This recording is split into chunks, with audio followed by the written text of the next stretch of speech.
Welcome to part 2 of this video. This is my September paycheck number 1 video, and this is actually the numbers portion. If you guys are new to my channel, thank you for watching. Welcome. I did just lose my job, so this budget is reflecting me losing my job. So again, if you want more details on that, please check out part 1. This is just going to be the cash envelope stuffing. So I'm just gonna stop talking and we're gonna jump right in. So I'm gonna start with my variable expenses right here. And these are the envelopes that I use for this section right here. You guys can see I do have some zeros for these 2 envelopes, so I'm actually going to take them out. Eating out and fun and entertainment has been completely cut out for now since I did lose my job. I just, you know, I can't add money to this because I don't have the money.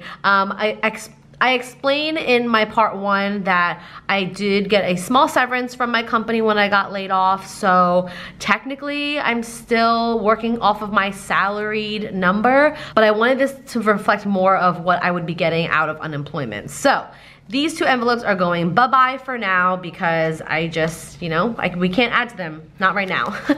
All right, so the 2 envelopes that I am adding to from this variable expenses section is my groceries is number 1. So groceries, you can see here, I budgeted $120.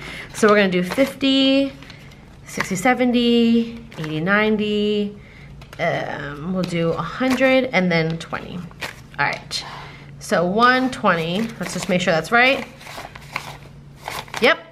All right, so let's put this in order. And this is going to be our groceries for the next 2 weeks. If you guys are new to my channel, welcome. I'm 20 years old, I'm single, I live in Philadelphia, and this is my paycheck that reflects me losing my job. And September paycheck number 1 means these numbers are for the first 2 weeks of September. Okay.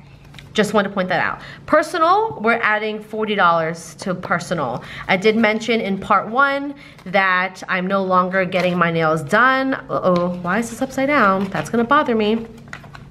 But anyway, I mentioned in part 1 that I'm no longer getting my nails done. I have to do my nails myself, which I don't think I did a bad job. This is dip.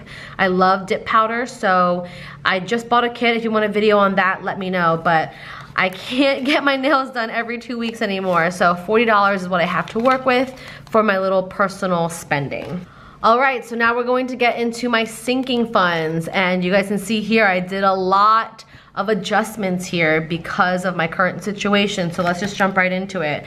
Travel, now I really probably will stop adding to this because I'm not going to be traveling anytime soon, I don't believe, but for this particular check, I am going to add just $10 because, you know, I feel like I need to put some money aside still, even though I'm probably not going to be traveling anytime soon. But for travel, we have 100, 200, 300, 20, 40, 51. So that's a decent amount in my travel envelope. Again, I'll probably stop adding to this the next budget with me video, but we'll see. We'll see what happens and we'll see what I can actually put aside. Okay, emergency, you guys can see here, we're doing $10 in here. I always like to add to my emergency fund because this can be for anything. I know I'm only adding 10, but hey, $10 is better than nothing.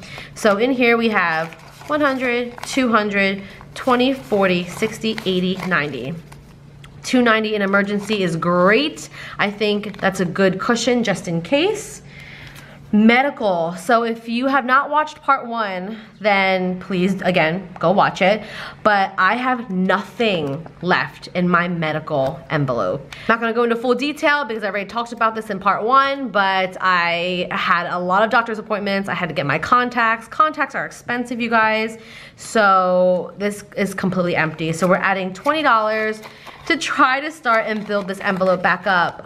It was nice that I had this envelope already, you know, built up so I could just use this and it didn't have to, you know, dive into my personal checking account. So car maintenance is getting $10 because again, we had to cut back a little bit, but I still want to add to this because my car is very old and I don't want something to happen out of nowhere and I have no money.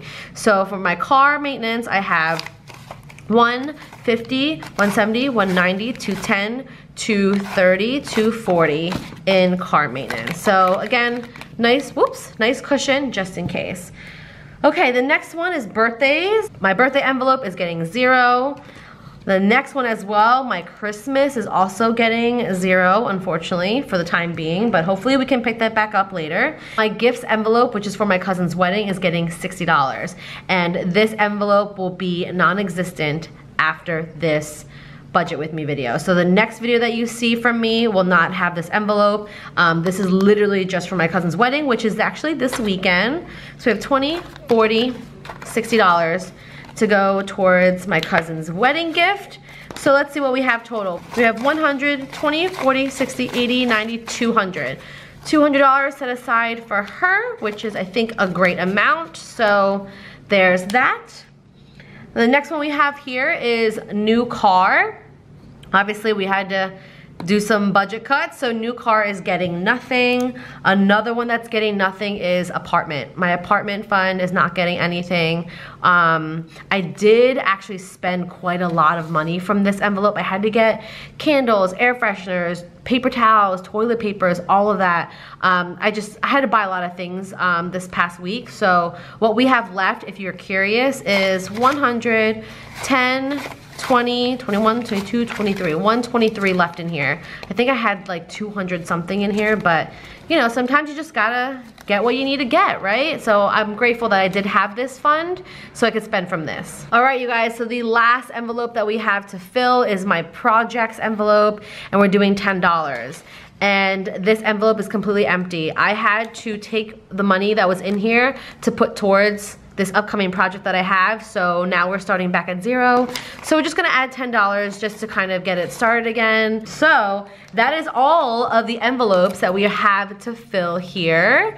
And again, a lot of these have been just, you know, cut for the time being, but hopefully we can bring them back. Now, if you didn't watch part 1, we did have $4 left from our cash envelopes from the previous paycheck, so I am going to decide to put this $4, where should we put this? I feel like I should put it in medical because, you know, gotta build this back up. So I'm just gonna stuff that in there for now. I don't know. Who knows? That's what I'm going to do. That's what I've decided to do. Again, you can always, you know, choose what you want to do with your leftover money. I like to save it, but if you want to put it back into your spending envelopes, like I could have put it in personal, but it is what it is. So yeah, I hope you guys enjoyed my cash envelope stuffing. And again, I had to make a lot of adjustments because I lost my job, and I hope this makes sense, but I feel like these numbers are going to change with every video. So I thank you guys so much for watching. Please subscribe, like, and comment. Give me a thumbs up. Also, if you want to follow me on Instagram, you can keep up with my everyday life. And yeah, I will see you guys in my next video. Bye!